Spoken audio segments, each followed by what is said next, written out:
ఒకటి, మీరు ప్రతి నాయకుడికి బాధ్యత తగ్గించాల్సిన అవసరం ఉంది.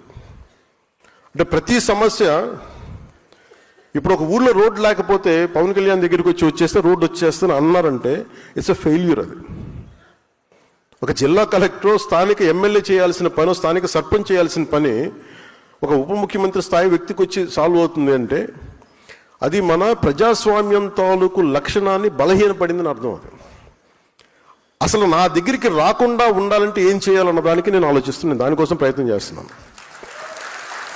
అంటే ఒక ఆడపిల్ల వచ్చి, ఒక చూపు సరిగ్గా లేని ఆడబిడ్డ ఇండియాని రిప్రజెంట్ చేస్తూ వచ్చి ఆ పాప అడిగింది మా ఊరికి రోడ్డు వేయమని. అది ఎవరిని అడగాలి? నన్ను కాదు అడగాల్సింది.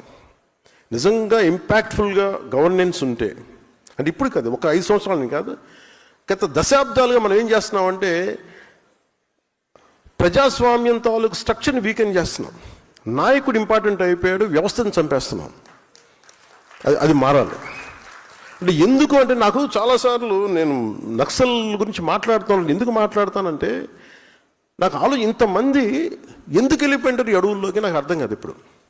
అంటే ఎంత కోపం ఉండాలి వీళ్ళకి. ఆ కోపం ఎక్కడికి పోదు. మనం ఆపరేషన్లు చేయండి, ఇంకోటి చేయండి, కగారు చేసినా కానీ అది ఇంకో ఫామ్ తీసుకుంటుంది. అది సో దానికి ఏం మారాలి? దాని అల్టిమేట్ మంది ఏంటి? Correction in democracy. What is a correction in democracy అంటే accountability in democracy, responsibility in democracy. అది చిన్న పదవా పెద్ద పదవా అని కాదు. కోపం ఎక్కడికి పోద్ది? నేను అందుకని తపన పడుతున్నాను ఈరోజు, నా కోసమో నా పిల్లల కోసమో మన కోసం కాదు. నేను తపన పడుతుంది, చూస్తుండగా పాడైపోతుంది మన ఈ ప్రజాస్వామ్య వ్యవస్థ అని అనిపిస్తుంది.